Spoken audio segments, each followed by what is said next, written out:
Darako tayo sa ating pag-aaral. Isa sa ating mga confession, ang Heidelberg Catechism. At sa ating mga bulletin na hawak, may kopya, ating babasahin muna ang Araw ng Panginoon 46. At yan ay may dalawang tanong at sagot. Ang tanong at sagot 120 at 121. Ganito ang sabi sa tanong 120, bakit iniutos ni Kristo at sa atin na tumawag sa Diyos na Ama namin? Sagot, upang agad-agad sa pinakasimula ng ating panalangin ay magagawa niyang pukawin sa atin ang paggalang at pagtitiwala na tulad ng isang bata sa Diyos, na siyang saligan ng ating panalangin. Ibig sabihin, ang Diyos ay naging Ama natin kay Kristo at tiyak na hindi niya ipagkakait ang ating mga hinihingi sa Kanya sa tunay na pananampalataya, kaysa sa ating mga magulang na tatanggihan tayo sa mga bagay na makalupa. Tanong 121, bakit dito idinagdag na nasa langit? Sagot, upang hindi tayo makabuo ng anumang mga makalupang pananaw ng makalangit na kamahalan ng Diyos at maaari nating asahan mula sa Kanyang walang hanggang kapangyarihan ang lahat ng mga bagay na kinakailangan para sa kaluluwa at para sa katawan. At para lubos natin maunawaan yan, ang ating pag-aaralan, ay buksan natin ang ating mga Biblia sa Aklat ng Roma, Kapitulo 8. Akin lamang babasahin ang dalawang talata. Sa Romans chapter 8, sa verse 15 at verse 16, ganito ang sabi ng salita ng Diyos, sapagkat hindi kayo tumanggap ng espiritu ng pagkaalipin upang muling matakot, kundi tumanggap kayo ng espiritu ng pagkukupkop, na dahil dito'y tumatawag tayo, Aba, Ama. Ang espiritu mismo ang nagpapatotoo kasama ng ating espiritu na tayo'y mga anak ng Diyos. Tumungo naman tayo sa Luke chapter 11. At sa chapter na ito, meron naman tayo isang talata na nais basahin at kita at taobin ng Diyos na atin itong maunawaan. Luke chapter 11, verse 13.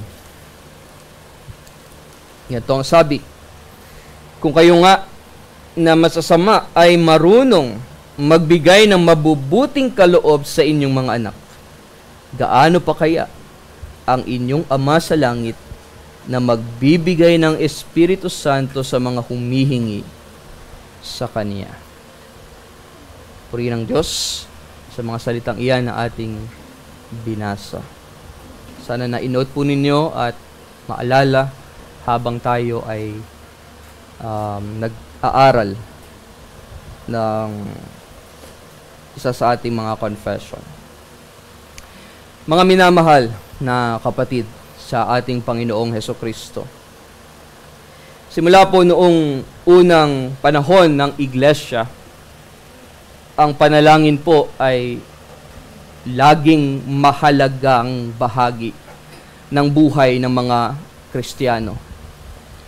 Na noon pong unang siglo, kilala po ang mga Kristiyano, mga kapatid, kilala sila hindi dahil marami silang ari-arian.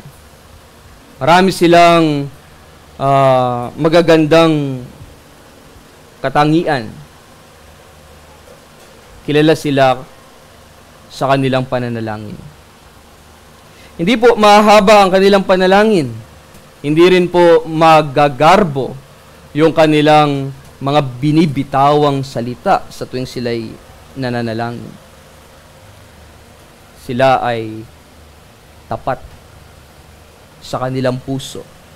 Na ang kanilang panalangin, sabi ng talata na ating binasa, hindi nila nakikita yung sarili nila bilang mga alipin, kundi mga anak ng Diyos.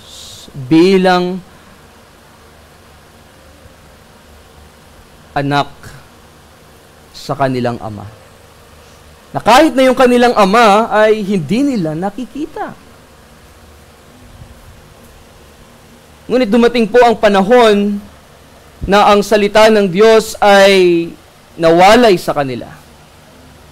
Ang nangyari po ay pinalitan ng mga sistema ng simbahan, lalo ang Roman Catholic, na ang simpleng panalangin ng mga dasal na kailangang bayaran, ng mga dasal na kailangang ulit-ulitin, o kailangan pang ipadaan sa mga santo. Tatawag ka kung kani-kaninong santo. Para bang hindi ka pwedeng lumapit sa Diyos directly o ng direkta. Kailangan mo pa ng tagapamagitan with the small t, maliban sa ating Panginoong Hesukristo. Kaya po noong panahon ng Reformation, higit 500 years na ang nakaraan o nakalipas, ginawa ng mga reformers, lalo sa ating kilala na reformer ay si Martin Luther, no, ibinalik ni Martin Luther. At isa pa na kilala ay si John Calvin. At ang iba pang mga reformers, yung katotohanan na makakalapit tayo sa Diyos hindi bilang alipin, kundi makakalapit tayo sa Diyos bilang mga anak. Paano? Bakit? Dahil kay Kristo. Sa pamamagitan ng ating Panginoong Hesus. At si John Calvin ay nagsabi sa kanyang libro na Institutes of the Christian Religion, and I quote, maikli lang ito, ang sabi niya, prayer is the chief exercise of faith. Again, sabi niya, prayer is the chief exercise of faith. Na para kay Calvin, hindi mo talaga masasabing may pananampalataya ka sa Diyos kung hindi ka nananalangin.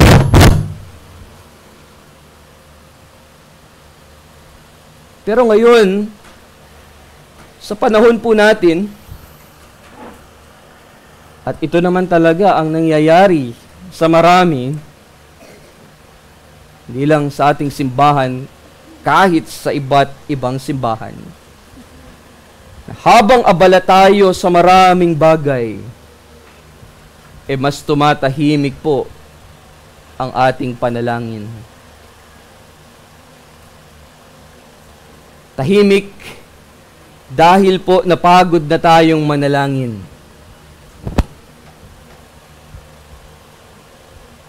Tahimik dahil po malamig na ang ating puso.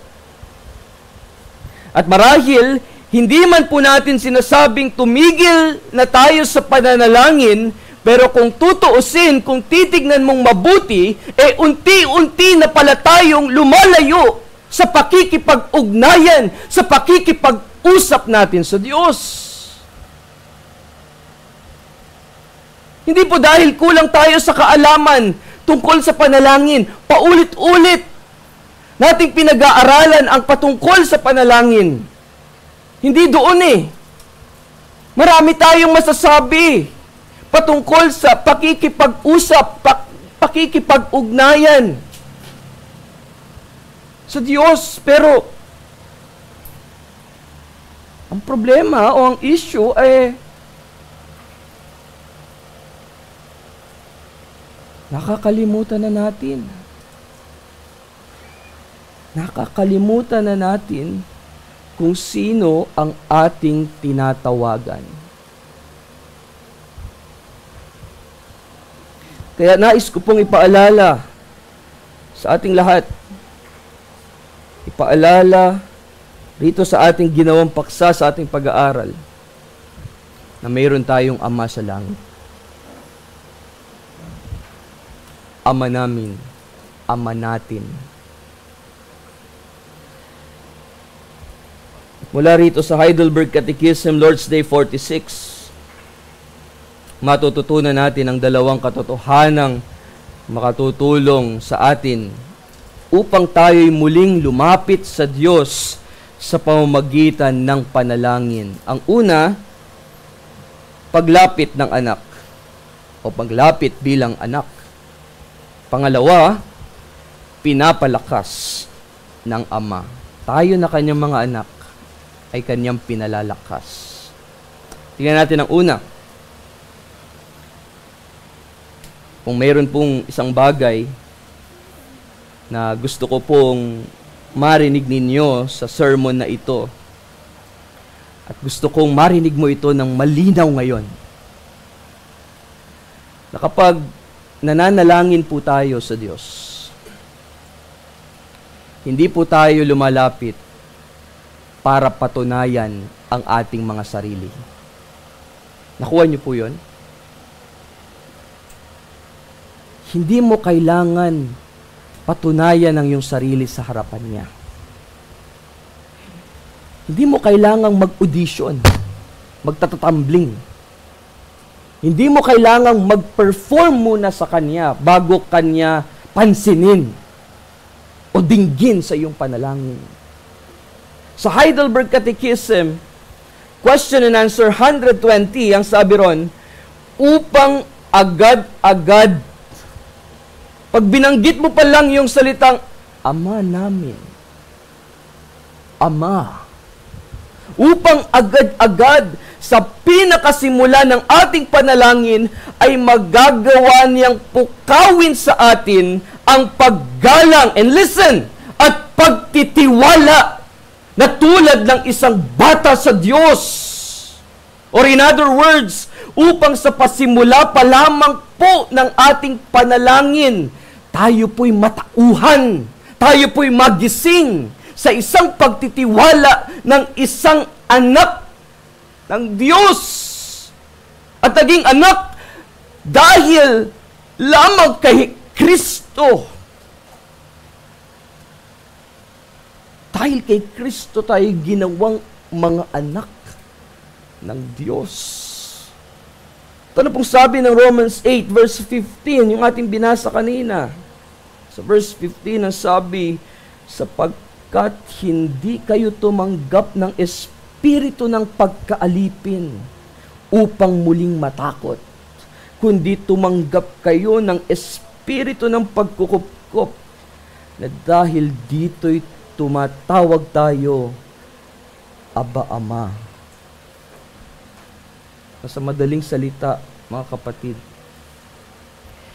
hindi ka tinatawagang lumapit